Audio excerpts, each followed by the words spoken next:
Hi, I'm CJ Miller with Hoosier Ag today on location at Commodity Classic in San Antonio, Texas. And I'm with one of your ag leaders. I'm with Scott Metzger. He is the president of the American Soybean Association. A very busy week for you and ASA. I want to talk about policies that are impacting soybean producers, not just across Indiana and Michigan, but all across the U.S., namely Farm Bill 2.0. I know that Congressman Thompson, Chairman Thompson, I should say, just released the Farm Bill text here recently. Your thoughts, having pored over that bill and its impact on soybean producers? Well, yeah, we're thankful that it's finally coming to fruition. That was supposed to be marked up one day this week, and then with the snowstorm they had, it got moved there to the 1st of March. But yeah, looking into it, some of the higher credit limits they have for producers,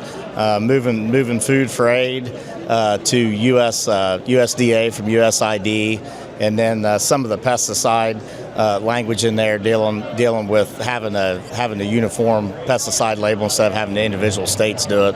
That's some of the highlights in it that we're looking at with it. I also know that when you look at policies impacting soybean producers and Farm Bill 2.0, I've spoken to many ag leaders who are pushing producers to contact their representatives, to contact their senators in Washington and tell them to get this bill across the finish line. Yeah, that's, we've been 8 years now trying to get this done. It's time to get it done. And that's, we're our same message from American Soybean Association to our members is do the same thing. Contact your senator, contact your congressman, and get the word out. Tell them that we need to get it done. It's way past time for this. Chatting with Scott Metzger. He's the president of American Soybean Association. Also wanted to talk about the U.S. Supreme Court and their recent ruling here on last Friday, that for all intents and purposes said that the overwhelming majority of President Trump's tariffs were not within his legal authority to put forth. What are your thoughts on that ruling, and how could that ruling ultimately impact soybean producers? Well, it was funny when it first came out. The first interview I did on it was prior to him going back in and putting the 10% tariff, and then the next day the 15% tariff on it. We were pleased with the Supreme Court's decision because with the IEPA tariffs, those were coming back to hurt us. It was putting more money on everything that on our inputs, and already in a time when we're in a super tight margin economy at the farm, those were just getting put back onto there and hurting us with it. So, that is one thing. We were not real happy that he came back and did put another 15% now on it. So, we're hoping we can work through that and get through it. I know that you had that trade war back between, for the better part of, 7 months with China, from May until about late October, back and forth, where China just was purchasing zero soybean. It was a big goose egg in terms of what they were buying from us.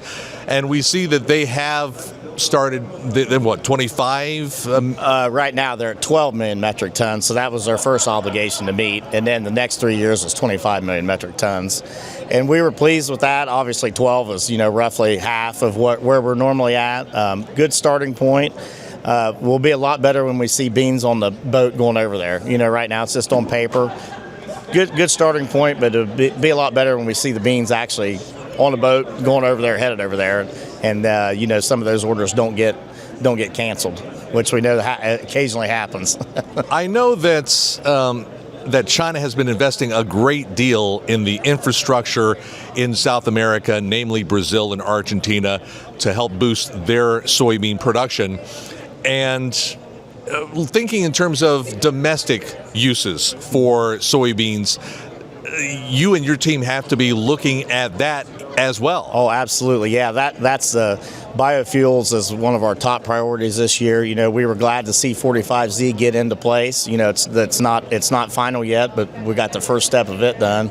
And the next big step is going to be getting the RVOs coming out, and I think it sounds like probably the middle of March they're supposed to come out. So those two things are going to help with domestic crush, domestic oil, and getting, it's going to use some of our bushels up. Obviously, it's not going to use up anything what China would buy, but it is a step in the right direction, and that's going to allow domestic use here in the U.S., and it'll be a good thing for us.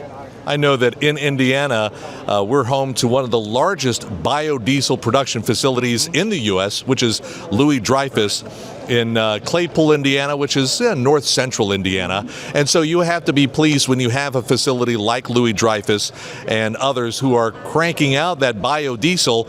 It's just a matter of getting that into fuel tanks all across the U.S. Yes, absolutely. And actually in Ohio, we've got a Louis Dreyfus plant that's going to come online this summer with it. And when it comes on, we'll be 85% of the beans are going to stay in Ohio now between it and the plant in Sydney. So really looking forward to that. It'll make better basis for us, and at the end, it'll be better for the Ohio farmer. What message, Scott, do you have for soybean producers? I know that here as we stand at Commodity Classic in San Antonio, we're looking at late February, but it's going to be here before you know it, planting season for soybean producers all across the U.S. What message do you have for those soybean producers as they gear up? And once again, a lot of headwinds with high input cost. We have seen a little bit of an increase in soybean prices as of late, but what overall message do you have for those producers as they gear up for planting? I just tell everybody, let's stay optimistic. I think that's the only way to be. You got to do what you got to do. Get your inputs bought where you can, and just look ahead and make good choices when you price. And that's about all you can do. But it's going to be a tough year. I came back to the farm in 1998, and this is probably my toughest economic situation since I've been back to the farm. Once again, Scott Metzger, president of the American Soybean Association. Scott, thank you so much for joining us. Thank you. Have a great day. Thank you so much. Commodity Classic. Absolutely. And thank you. A big thanks also to our sponsors, Indiana Soybean Alliance, yes, also Indiana Corn Marketing Council, and Cropland Seed. And a big thanks to you for watching us here at Commodity Classic. I'm CJ Miller for Hoosier Ag Today.